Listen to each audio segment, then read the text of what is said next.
What is going on, everybody? Chris here, back again for Friendly Frenzy Games with another deck that you should definitely give a go on Magic the Gathering Arena.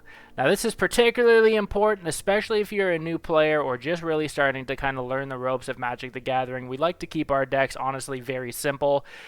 We play very aggressively in the way that we kind of go about playing Magic, so we create a lot of mono decks, but at the same time, we do some multicolors as well.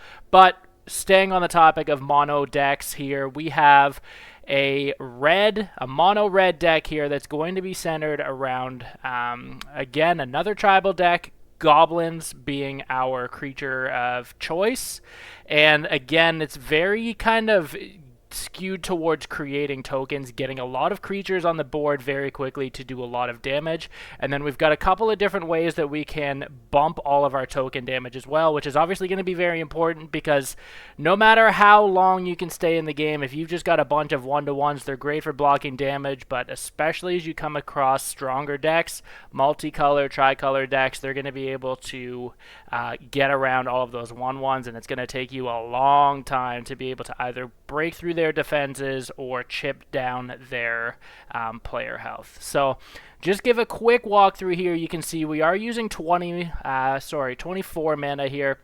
We're using 20 just plain lands for right now. They are basic snow-covered lands, but they are just basic lands. We do have 4 of the Den of the Bugbear, just because this can count as a goblin as well. It's really nice to have the added functionality here of paying 4 mana, and until the end of turn, this land becomes a 3/2 goblin creature with, whenever this creature attacks, it creates a 1/1 red goblin creature that's attacking. That's awesome. It's still a land, so it's going to count for your mana total. Super, super helpful.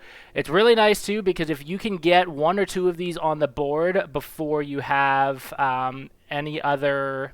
So for this instance, it would be our 2 or more snow-covered mountains. They come in untapped. If you bring them in after you have 2 or more mountains on, they come in tapped. So you do have to kind of manage your mana a little bit that way, but the reason that we're using snow-covered mountains is just for the functionality of Frostbite here. Super great early removal card. It's very similar to the other very popular red removal instant, that being Shock. Same in terms of mana requirements here. The only difference is that you can't cast Frostbite to an opposing player's face. Now, obviously, that seems like it might be a little bit of a hindrance in using Frostbite, but what's really good about Frostbite, honestly, is if you control 3 or more snow permanents here, you can deal 3 damage instead of 2, which very closely mimics the Lightning Bolt card that is now banned. Again, you're not going to be able to cast it on the target player's face, but being able to remove creatures, especially early drops with, 3 toughness, that is going to be pay great dividends. And again, you do need to have 3 or more snow permanents, which is why we've just chosen our land permanents as basic snow-covered mountains. But super helpful here. Again, as I kind of started at the beginning of this, all of our creatures use the Goblin synergy. So again, it is a Goblin tribal deck, but you can see here we've got a couple of just one-drop goblins here. 10th Street Cadet isn't really that great of a card, but it is kind of nice just in every time that it's blocked, it creates a 1/1 red goblin creature token. If it gets removed any other way, it's not going to do anything for you, but it is just nice to have an additional goblin on the field with the potential of getting another one if it becomes blocked. 10th Street Dodger is really nice. Again, as a 1/1, it's not all that helpful, but it is really cool, though. If you are able to get a couple of counters on it, you pay 1 red mana, and you are able to have his damage go through, as it can't be blocked unless there are creatures with Defender. So that's really cool. Again, another relatively cheap cast here is Conspicuous Snoop. Now, this is a Goblin Rogue. Really, really cool for us because we can now play our games with the top card of our library revealed. If it's a Goblin card, we can cast these on our turn. Super helpful. The only downside of this card is that your opponent can see what your next pull is going to be also. So kind of a catch-22 here, but provided you've got the right cards to really make use of this, it has been super helpful for us. One of the most important cards in this deck, at least from, you know, our standpoint, would be Goblin Warchief, and that is because all Goblin spells that you cast is going to be a 1 colorless mana less to cast.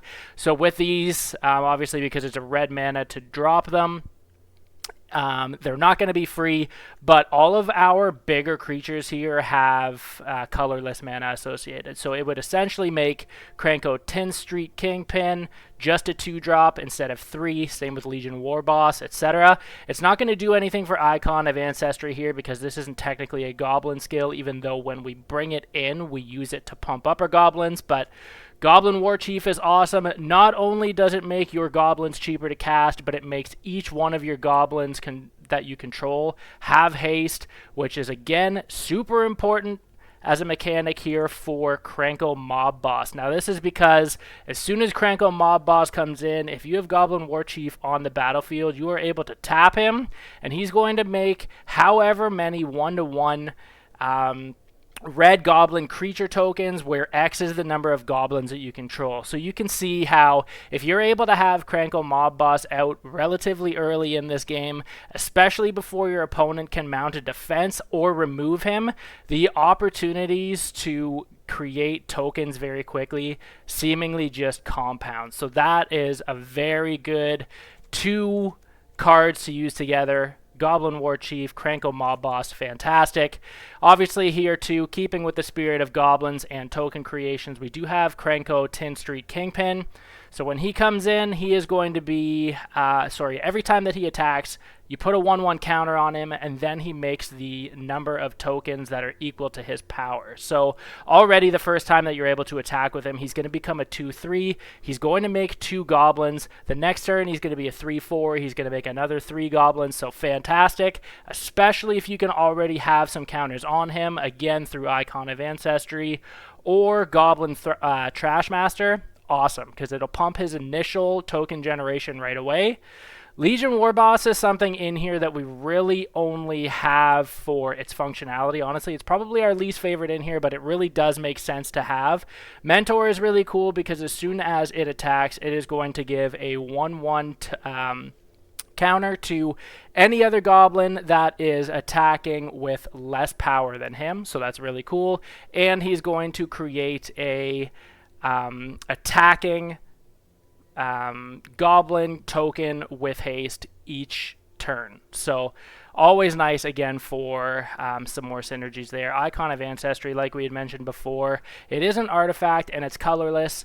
You can bring it into the battlefield for only 3 mana, and what it does is going to give each creature that you control of a chosen type, so in this case we would use it to pump up our goblins. It's going to give each one of them a 1/1. What's really cool too is if you don't have any cards in your hand and all you have, you're flooded with mana, you can use 3 mana to tap it, and you can look at the top 3 cards of your library. You can reveal a creature card of the chosen type and put it into your hand. So again, obviously very, very important if we just have goblin cards in our deck. Awesome to be able to pull that and put it into our hand to make sure that we have something to play next turn.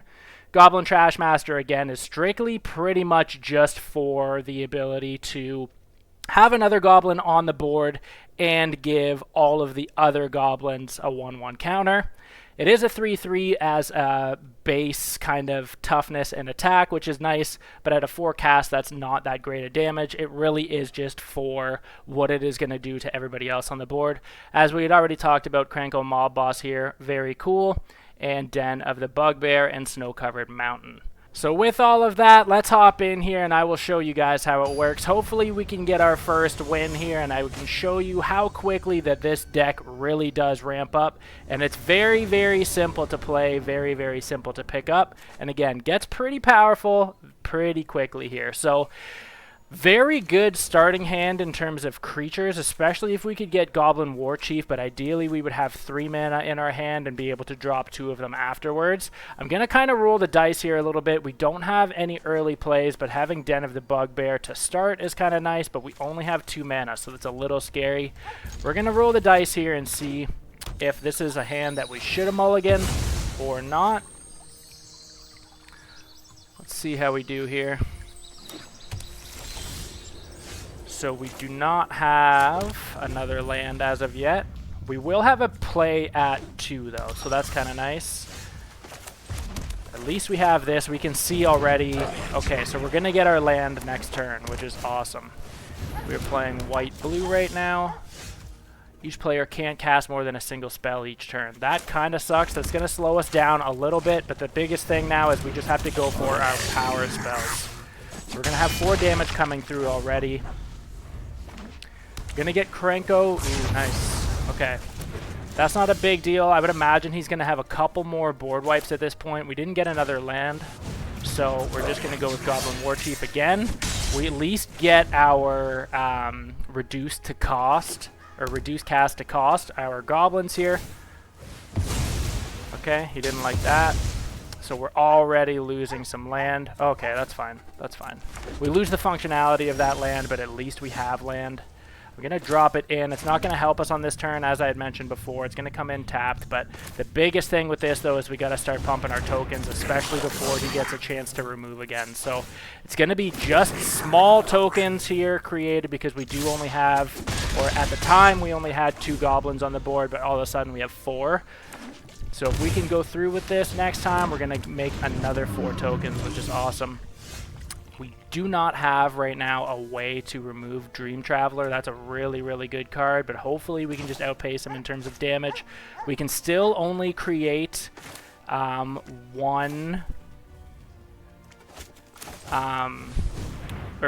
can still only cast 1 spell per turn, so that's going to be kind of limiting. I'm going to attack with everybody right now, except for Krenko. There we go. All attack. No, I'm going to pull Mob Boss back, but we do have our added token here now, which is cool. Going to give him Mentor. I should have put on... Actually, I guess that doesn't really matter.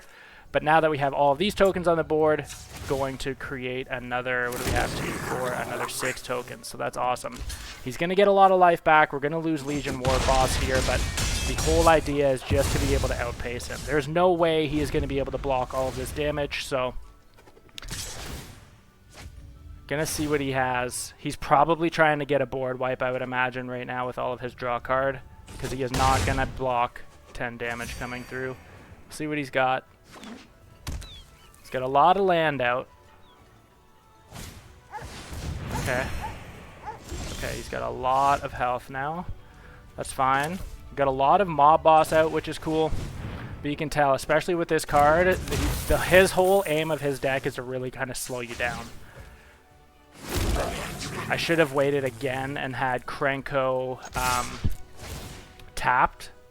Or sorry, I should have put him attacking. There we go. So nice to get that win already. Super, super sweet. Wasn't the smoothest game. It definitely kind of slowed us down a little bit because of the enchantment or the artifact that he had on there that we could only play 1 card per turn. But either way, though, that's in a nutshell how this deck works. Okay, so let's see if we can get us another quick win here. We've got a decent amount of mana to start out. We got a bunch of cheap casts, so it's not a bad starting hand at all. Nothing really powerful. It's nice to get some early pumps, actually, but I wish we had some stronger creatures available to us off the bat.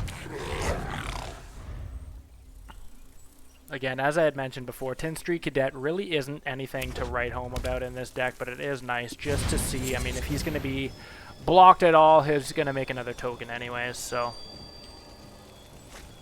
Nice. Okay. Wow.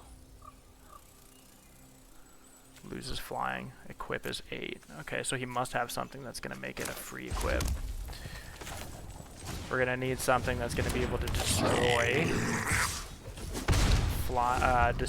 him, but we probably won't have it if it's a 10-10. It's a very strong card. Colossus Hammer, nice. Okay. Nice. Oh, I thought that thing came in with the ability to equip already, but I guess it does not. Let's do Goblin Warchief here. It would be nice to be able to get the counter, but we're going to be able to get Goblin Trashmaster in here relatively quickly now.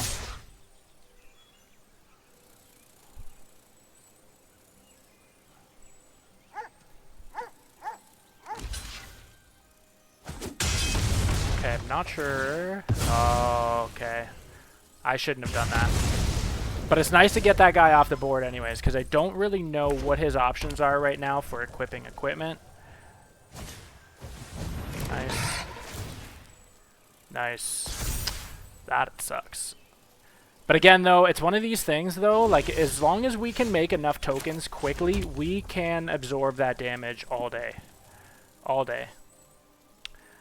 I am going to put in Kingpin right now, just so that we have the opportunity to create tokens next turn. I have no problem sacrificing 10th Street Cadet to block 13 damage. I don't care about his haste, that's fine, he can come on through. Okay. I'm going to block 13-13. I'll take the 4, no problem. Hopefully we are able to outpace him now. Okay. So what do we need here? That's an artifact. So if we sacrifice one of these guys, we could, in theory, just sacrifice a token, which maybe would make sense to do at this point. I'm going to keep him back. Gonna sacrifice a token. Oh, target an artifact. Perfect. Sacrifice a token. And there goes his hammer. Boom. That's nice to get that off the board. Perfect. Okay, cool.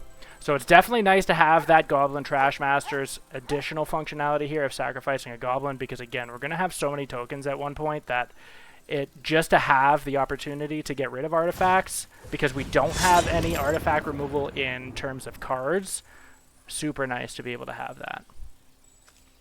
We're going to be able to get rid of this too, so it's kind of up to him how he plays this. I'm curious to see.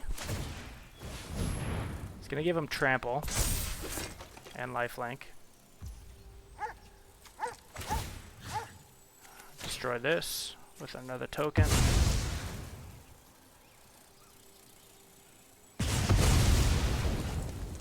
Perfect. So already that wipes 2 of those off the board.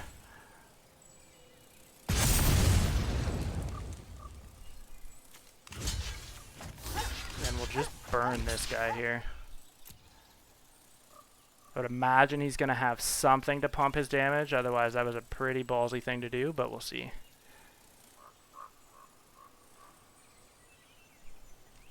Wow. Okay. Now we're not really getting anything that we really need here, which sucks, but at least I know that if he's got any... If he has any artifacts and stuff come in, we have a way to block. I probably should have swung with Goblin Trashmaster there, because we would have had quite a bit of damage coming through, but we've got enough blocks. As long as I can eliminate his trample, we have enough blocks. His main concern is going to be getting damage back on the board here. We're tied in terms of health, so shaping up to be pretty good. If he can't do anything this turn, we got him. Okay. Okay, so we got him. That's nice. That's the first time that I've actually really been able to use the other functionality of Goblin Trashmaster, but super sweet that it works the way that it does. Again, because we're going to have so many tokens on the board, sacrificing a goblin is really not something as scary or as, you know, crippling as it sounds. Okay, game 3 here, what do we got? We've got some nice early removal that's going to be helpful. Again, it's only going to do 2 damage until we can get 3 snow-covered permanents out. We have Den of the Bugbear, which is going to be nice because we can at least bring it in untapped on turn 1. We've got a nice cheap early cast with 10th Street Cadet, but the biggest thing, nice to have Goblin Warchief early. So we'll see if we can make use of these things here. It's always interesting to see the first couple of turns the opponent plays, just to see, you know, kind of what you're stacking up against and what you're playing. So white green, see if it's a multicolor or a tricolor deck here. Whenever another creature enters the battlefield under your control, you gain 1 life. Okay, so lifelink, as long as we can outpace him, it's not that big a deal. Honestly, I'm gonna burn him right now because we don't have another cast anyways. Might as well get that early lifelink off the board and just swing for 1 damage. Not really doing anything, but still nice to have the opportunity to do something. I like that dragon pet. That's cool. Okay, so it's going to be at least 3 color.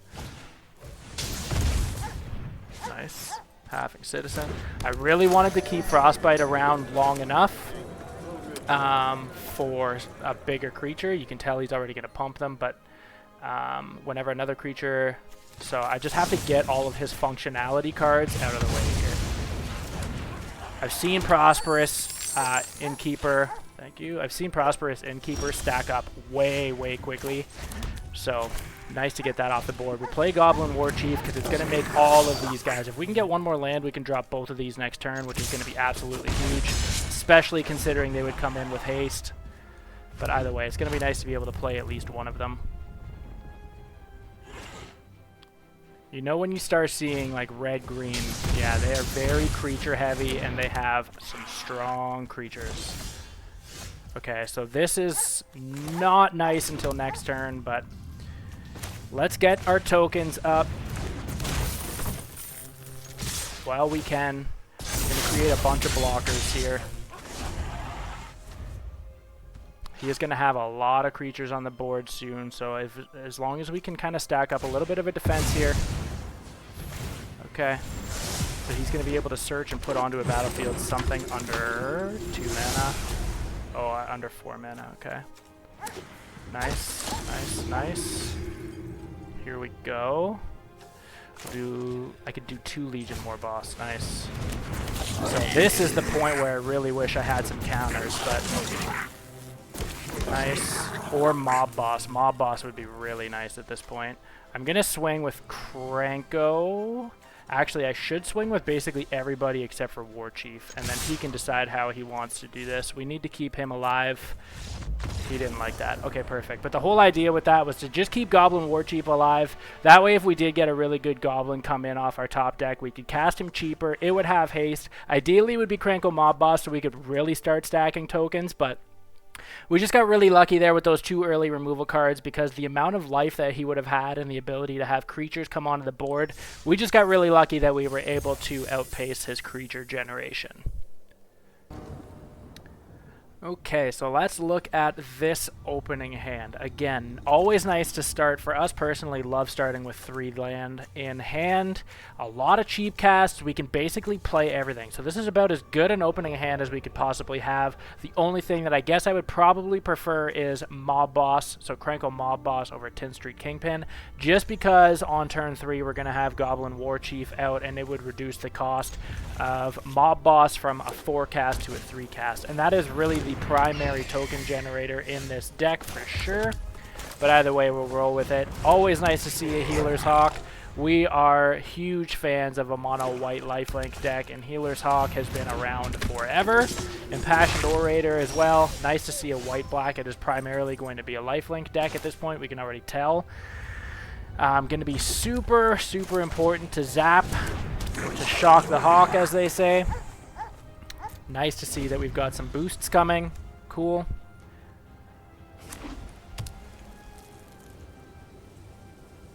We've played quite a few decks, or we have quite a few decks like this, so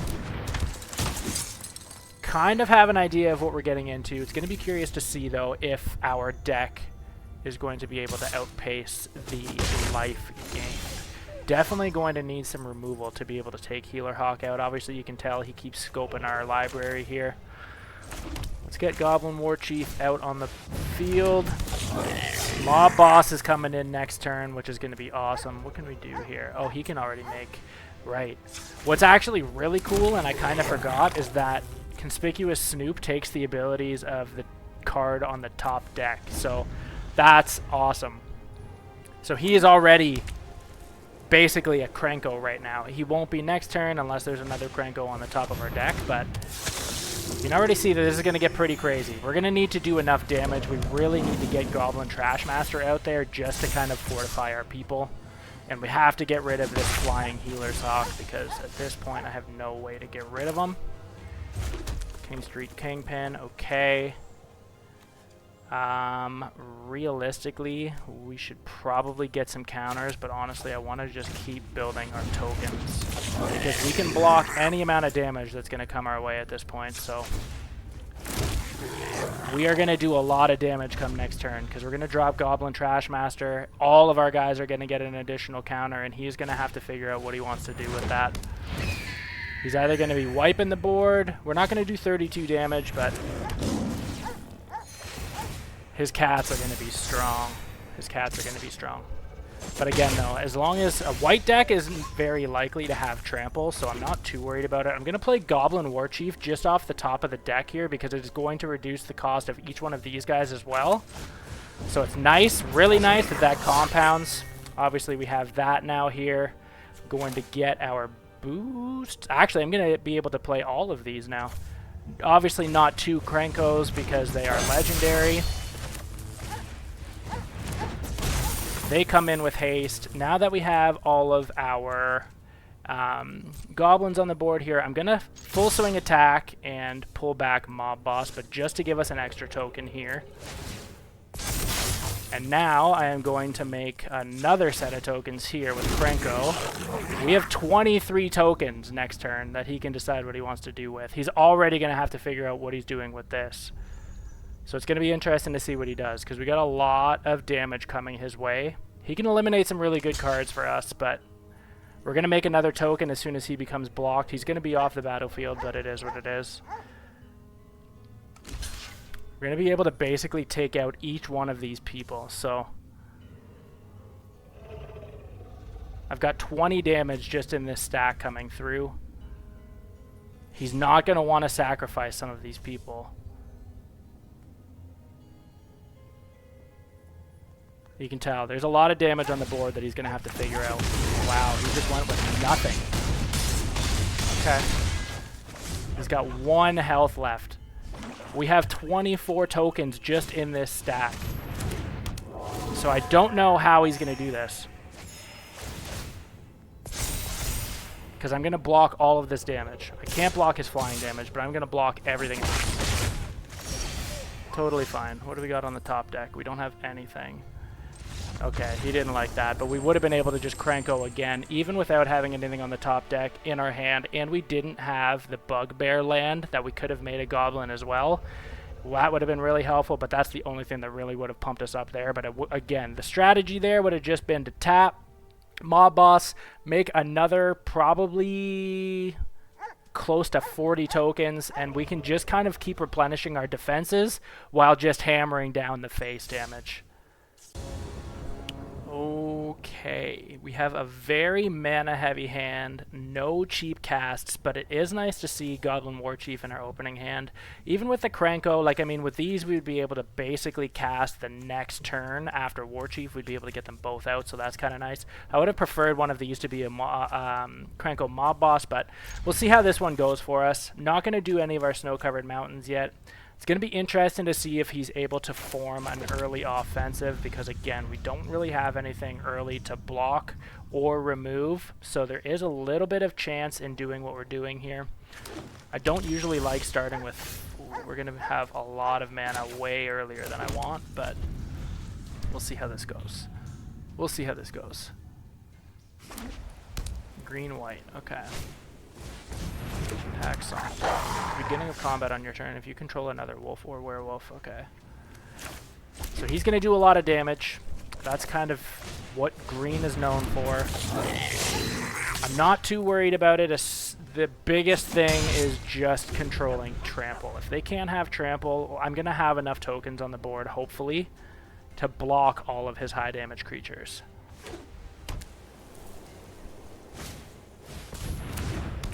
Okay, nice. So they should, yeah, work off each other. That's cool. I like that. And then when he dies, or when one of these die, he gets life equal to its power. Okay.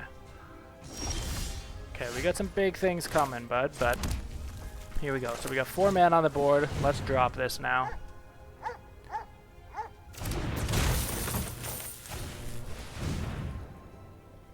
I don't want to attack with Warchief because I don't, as much as I don't like his synergies there, I have to make sure. I'm going to attack with... Yeah, I am. I'll attack with War Boss. I'm going to make him sacrifice his guys if he wants to do this. I don't want to attack with Warchief, though. because I need him. I'm going to just make sure. He's going to have to sacrifice. I could have put that on Krenko and made a couple more tokens. That might have been the smarter play. But I want to make sure that if he's going to block any of this damage, he has to sacrifice one of these pups. Because they are going to get out of hand pretty quickly based on what I can tell already. At least we have some blockers, though. Not sure really what he would have on hand that he would be able to do. Okay, I see. Okay, that's fine. So he's going to block one. Who's he going to get rid of? War Boss. Which is fine. Not ideal, but it's fine. Okay. And then he didn't block. Okay, so that's fine. I'm just going to sacrifice these two tokens then if he's blocking. Or if he attacks with both, but hopefully get a powerful goblin on the board next time. I would ideally love a Krenko mob boss. I'd take a Trashmaster too, just so we can get some additional counters here. Nice. Okay. That doesn't really matter because we don't use Graveyard, so. Okay. I'm going to put Icon of Ancestry up just to get some additional counters anyways. It's going to give us some functionality next turn as well, which is really cool. I'm going to attack with Kingpin. Chances are they are going to just split all of this damage, so maybe I will attack with... Yeah. See what they do. See what they do. I just need to make sure that we're going to have all these tokens. Guaranteed they're going to kill him. But I need to make sure that we have tokens. Okay, so I would imagine at that point that he just didn't have trample. That is the only reason why I could see him conceding, because he is going to have a bunch of strong creatures, but I mean, he knows that we can just keep sacrificing our tokens to block all the damage and just keep creating, keep generating as we get stronger. That is what's really fun about this deck. It can kind of be annoying, but at the same time, you have all of your bases covered. If you like to swing for damage like we do, and you know, have you covered on the next turn as well, it's essentially like having vigilance, really, if you think about it. Okay, nice opening hand. Always love having Goblin Warchief in here early, especially starting with 3 lands. We don't have a single cost, single 1-cast drop yet. We don't have any removal, but it's nice to have Conspicuous Snoop just so we know kind of what's coming. We have a kind of covered up Trashmaster in here, which is really nice. They're not going to know that we have this in our hand. So let's see if we can get some tokens on the board here early. Let's see what we're playing against here. White-red, okay. Gonna put Conspicuous Snoop out just to see what we got coming. Legion War Boss, obviously, again, it's gonna be available to him. Sometimes that can kind of trip them out a little bit. Again, it's more of an issue against either removal decks or the red-blues where they can do counter spells. That's where that card is really going to kind of hurt you, but if they are creature heavy and like attack and damage heavy like we are, that's it's not as bad of a thing to have in your deck here. Hoping that he doesn't have like a shock or something to burn one of these guys. We really need Warchief alive. Conspicuous Snoop I don't really care too much for. It's really good in the early game just because you can see what you have coming, but once you have your main guys on the board, it's basically just another goblin. Really like white-red decks. Okay, what do you got? Equipped creature gets, okay. So it's an artifact, so I'll be able to burn that once we bring in... Nice, okay. So I'm going to bring in Trash... I'm not going to bring in Trashmaster yet. Or am I? I'm not going to. I want to create a token just so that I can sacrifice it and burn that next turn. Hopefully. That's going to be nice. We're going to have 2 tokens created already. We've got a lot of damage coming now. Might as well make everybody 2/2 just because. That's already, what, 2, 4, 6, 8, 10, 12. 12 damage already. Okay. What are you going to do?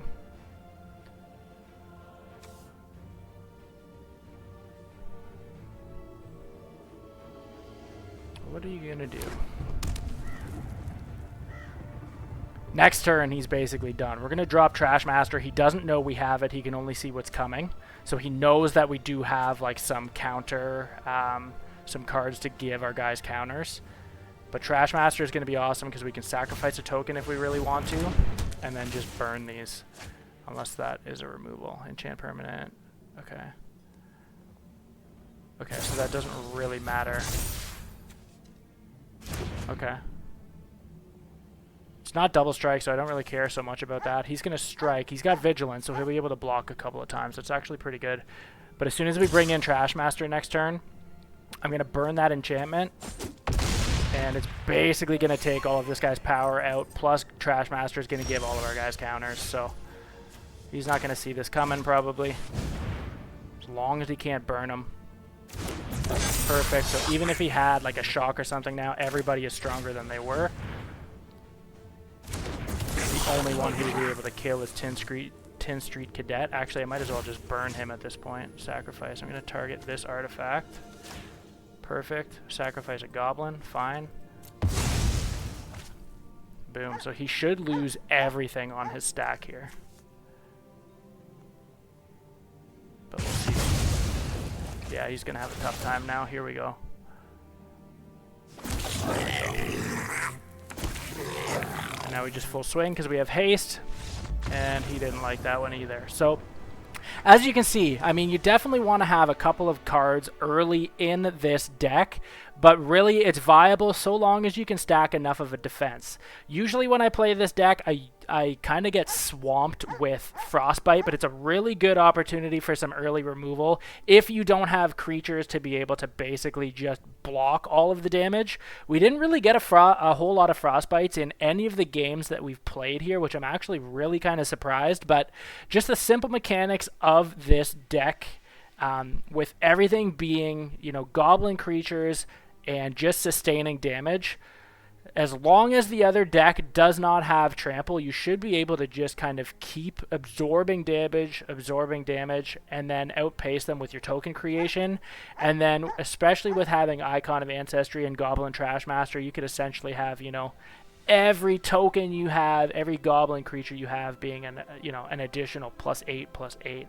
Like, the game should not make it that far. You are very unlikely to be able to play all of your Icon of Ancestry and Goblin Trashmasters, but as you can see here already, our next 3 plays would have very likely have been Icon of Ancestry because we did already have token creation. To be able to pump these guys up another +3/+3, like, that is a lot of damage on the board in its own right, and we didn't even need to generate more tokens, even though having 2 mentors, I don't remember what they were called, Taskmasters? Legion War Boss, sorry.